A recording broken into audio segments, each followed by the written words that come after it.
Un été vertigineux. Je m'appelle Aurora. J'ai 48 ans et je vis dans une vieille maison à Saint-Laurent, un village paisible où les rues embaument le romarin et où le temps semble s'écouler plus lentement qu'ailleurs. Ma vie quotidienne est ordonnée comme une horloge bien huilée. Je me lève à 9 heures, prépare le petit déjeuner pour Arnaud, mon fils, puis je me dirige vers le lycée du quartier où j'enseigne la littérature. L'après-midi, je corrige des copies en sirotant des tisanes, assise près de la fenêtre qui donne sur le jardin. C'est une existence paisible, prévisible et réconfortante. Mais tout a changé un après-midi à midi. Le soleil écrasait les tuiles, l'air bourdonnait du chant des cigales, et j'ai eu une étrange impulsion de fouiller dans le grenier. Cet espace poussiéreux contenait des reliques de ma vie passée, des souvenirs de Mark, mon défunt mari, d'Arnaud, de vieux carnets, des colliers, des boîtes à chapeau vintage et un petit journal relié en cuir. C'était mon journal, celui que je tenais à 18 ans. Je l'ai ouvert, et l'odeur de vieux papier s'est mêlée au parfum de l'après-midi. Mes mots de jeunesse me sont revenus comme des souvenirs. Ils parlaient de désirs, de feu intérieur, de rêves enfouis. Je n'avais pas remarqué l'arrivée d'Arnaud. Il se tenait près de la trappe du grenier, à moitié dans l'ombre. C'est toi qui as écrit ça? A-t-il demandé. Sa voix n'était ni moqueuse ni distante. Elle était curieuse, calme, mature. J'ai refermé le journal brusquement, embarrassée. Son regard était fixe, presque inquisiteur, comme s'il essayait d'entrevoir la jeune femme que j'avais été entre ses lignes. Juste des souvenirs, ai-je dit simplement avec un léger sourire forcé. Il n'a pas répondu, mais dans son silence, quelque chose a changé. Cette nuit-là, j'ai eu du mal à m'endormir. Allongée dans mes draps frais, je n'arrivais pas à cesser de penser à son regard. Ce n'était pas un regard d'enfant, et cela me troublait plus que je ne voulais l'admettre. Dans les jours qui ont suivi, Arnaud était différent. Il s'attardait plus longtemps à table, restait dans la cuisine pendant que je cuisinais, s'approchait de moi avec une douceur inhabituelle. Ses yeux se posaient parfois sur mes mains, mes épaules nues, sous un chemisier léger. Il commentait ma tenue, la façon dont mes cheveux tombaient sur ma nuque. J'en riais, gênée, essayant de ne pas voir ce qui devenait évident. Un soir, alors que je sortais de la salle de bain dans une robe de chambre légère, je suis tombée sur lui dans le couloir.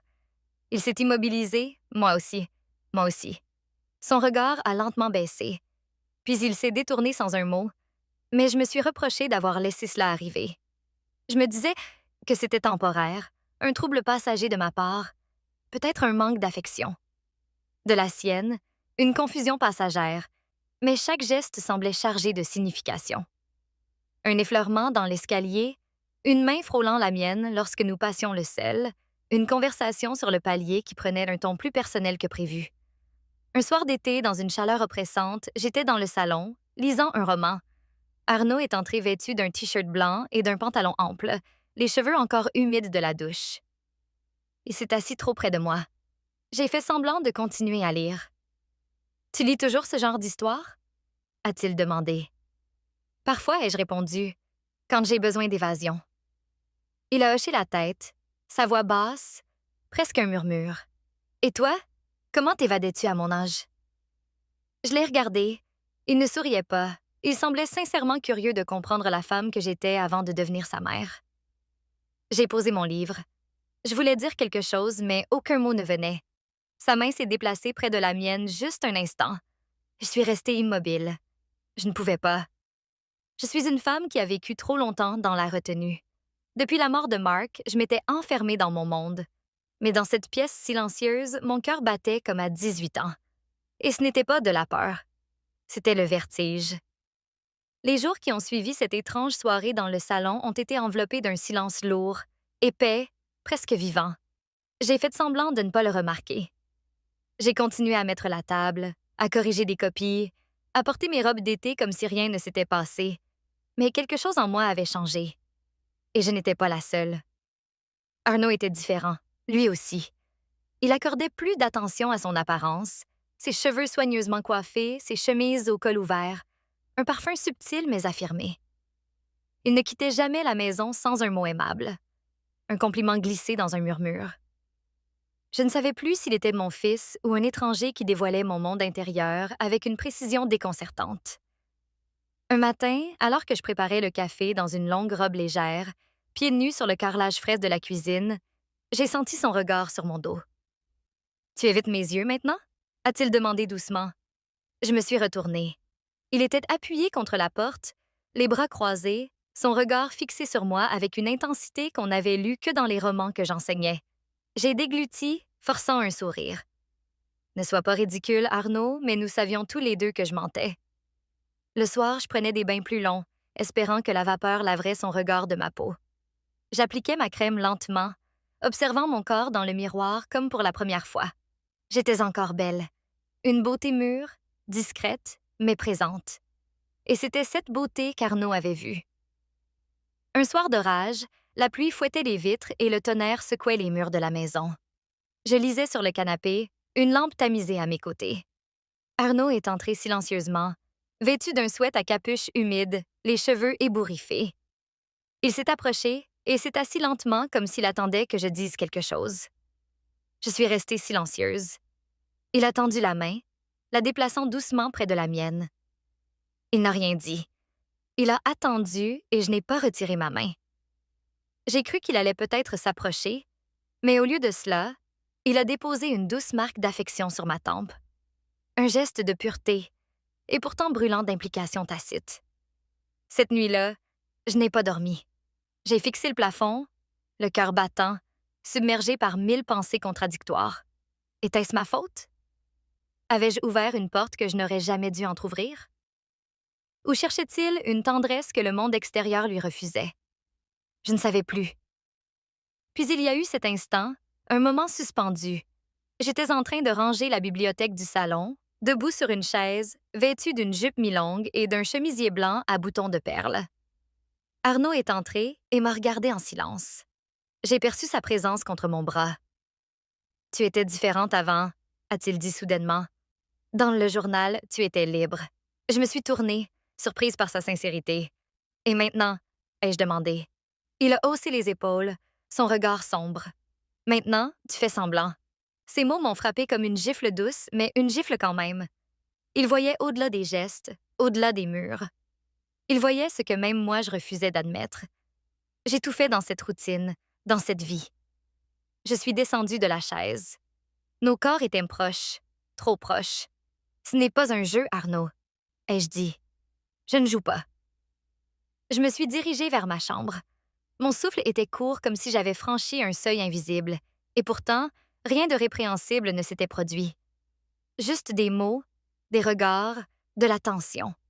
Mais parfois, c'est ce qui n'est pas dit qui crie le plus fort. Ce dimanche-là, j'ai porté une robe que je n'avais pas mise depuis des années. Une robe rouge, simple mais flatteuse. Son tissu fluide épousait mes courbes sans trop en révéler. Je l'avais trouvée en triant de vieilles boîtes en acier dans ma chambre. Une impulsion m'avait poussée à la porter. Devant le miroir, je me suis étudiée. La robe glissait légèrement de mes épaules sous le soleil de juillet et bougeait à chaque pas. J'ai attaché mes cheveux en un chignon lisse, mis de petites boucles d'oreilles en perles et appliqué du rouge sur mes lèvres. Ce n'était pas pour plaire ou séduire. C'était pour exister. Arnaud est descendu plus tard, un livre à la main. Quand il m'a vue dans la robe, il s'est arrêté net. Je l'ai vu. Son regard a balayé de mes chevilles à mon cou dans un coup d'œil rapide mais précis. Puis il a baissé les yeux presque respectueusement. « Tu as l'air élégante », a-t-il dit calmement. « C'est dimanche », ai-je répondu, mais ce n'était pas une réponse.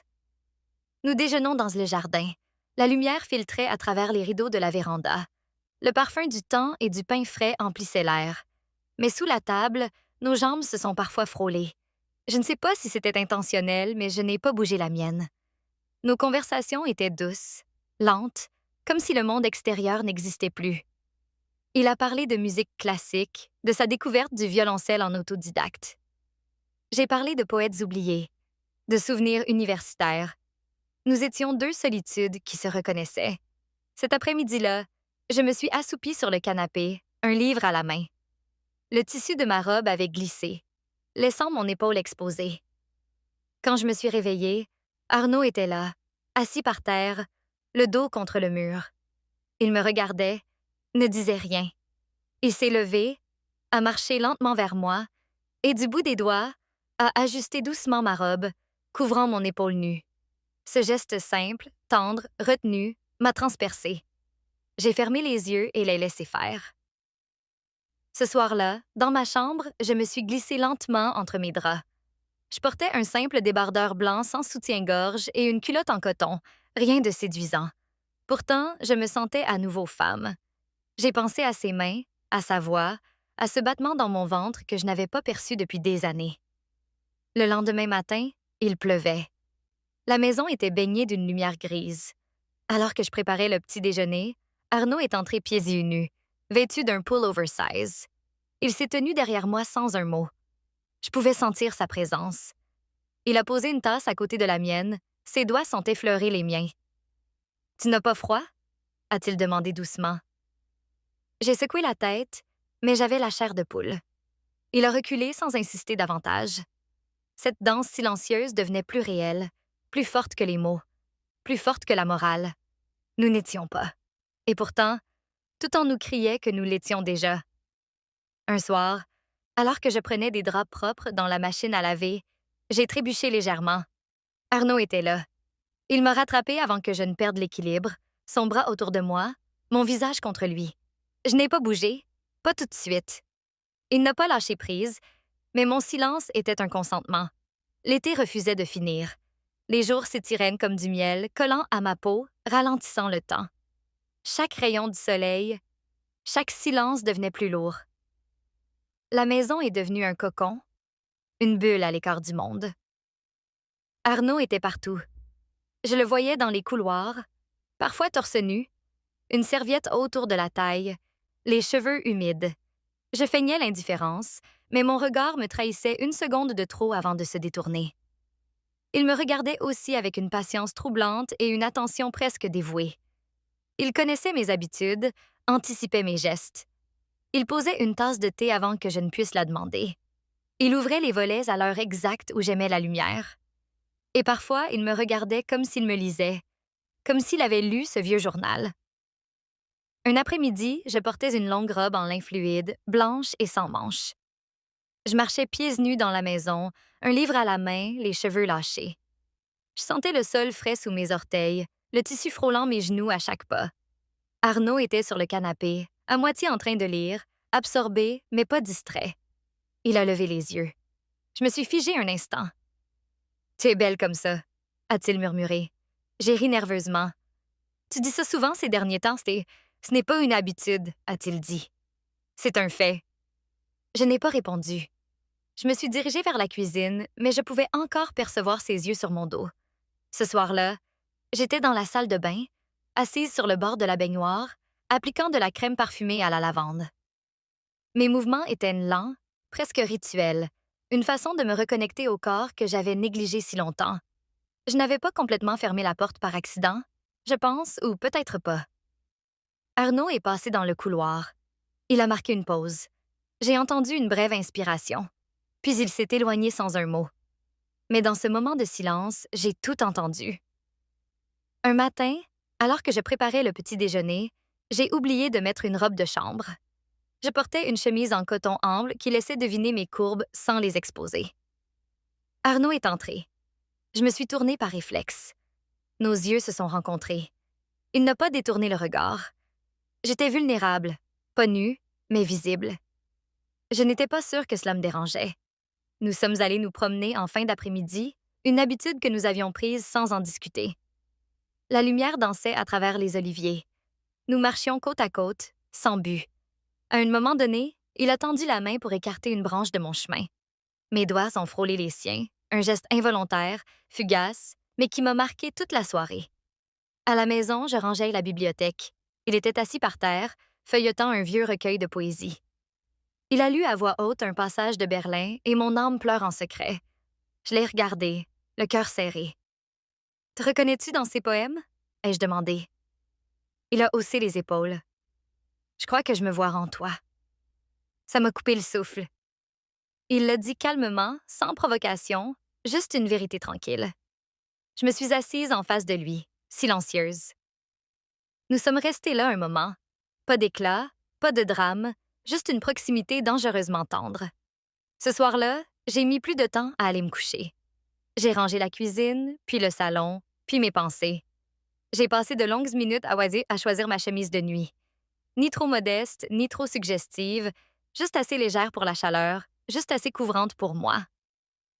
Je me suis endormie tard, non pas paisiblement, mais dans un calme intense. Le lendemain matin, je l'ai trouvé déjà réveillé, appuyé contre la balustrade du balcon, regardant le lever du soleil.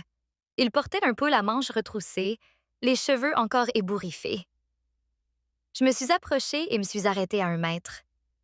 Qu'est-ce que tu regardes? Ai-je demandé. Toi, sans que tu t'en rendes compte, a-t-il dit sans se retourner. Je suis restée là à le regarder et pour la première fois, j'ai attendu. Août tirait à sa fin. Les jours raccourcissaient lentement et avec eux ma certitude de pouvoir continuer ainsi. La maison était devenue une cage dorée. Chaque pièce portait la trace de nos silences.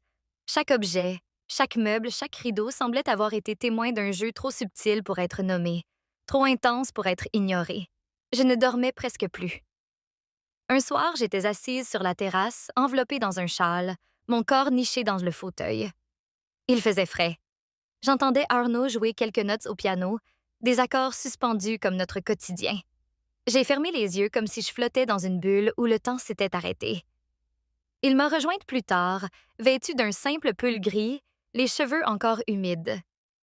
Il s'est assis à côté de moi sans parler. Le silence n'était plus gênant. Il était dense, vivant. « Tu penses à partir? » a-t-il demandé soudainement.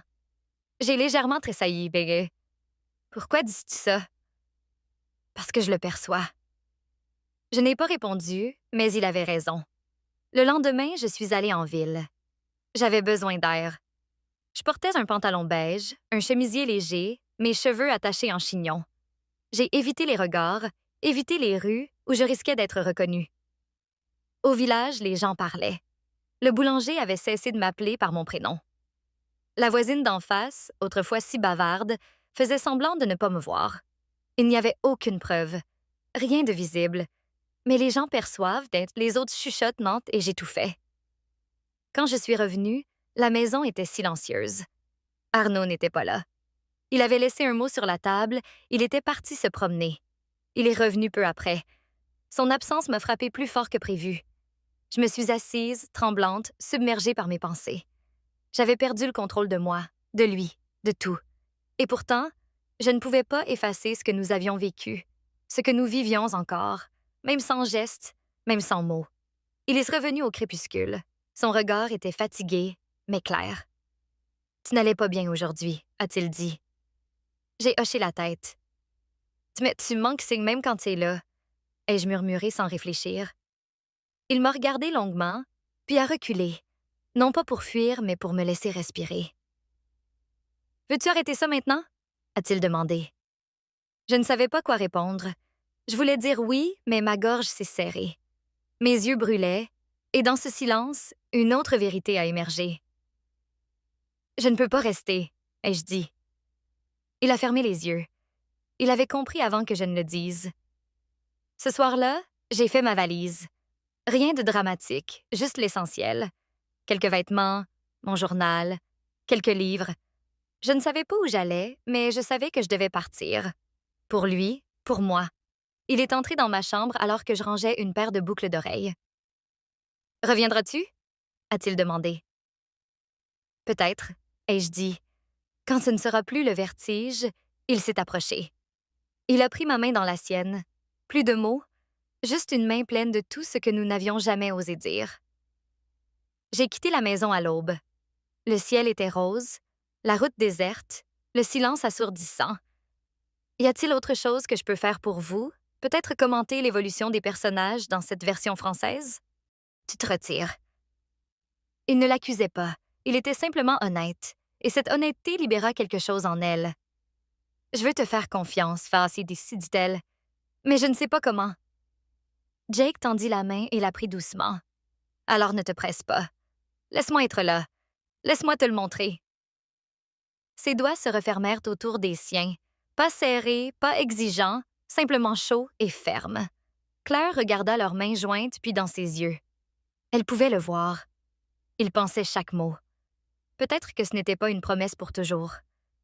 Peut-être que ce n'était pas le conte de fées qu'elle avait autrefois imaginé, mais c'était réel. Et parfois, le réel est mieux que le parfait. J'ai peur, murmura-t-elle. Moi aussi, répondit-il. Mais ça ne veut pas dire que ça n'en vaut pas la peine.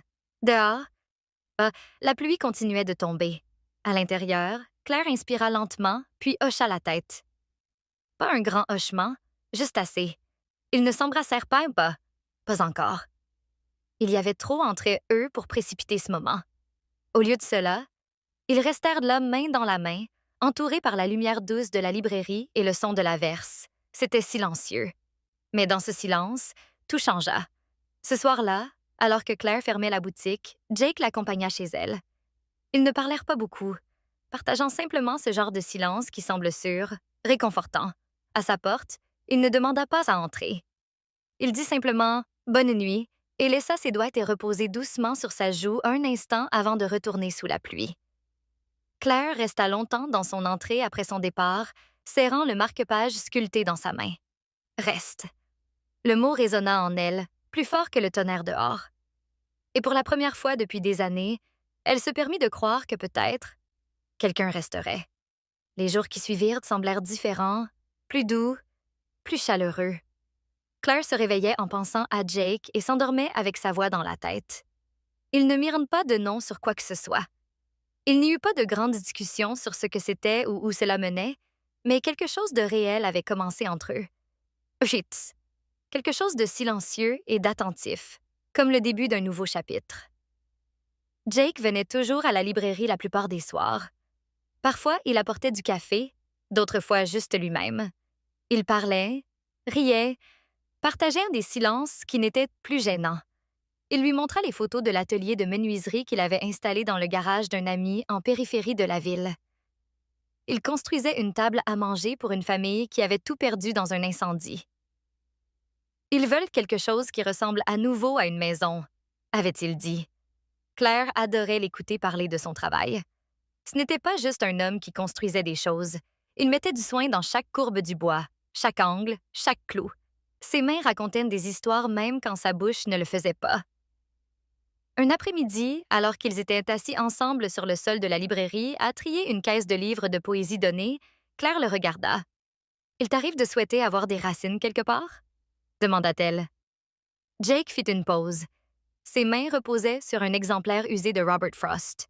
« Parfois. Mais les racines signifient des responsabilités. Ça veut dire que tu dois rester même quand les choses deviennent difficiles. »« Et ça te fait peur? » demanda-t-elle gentiment. « J'ai peur de me tromper, » dit-il.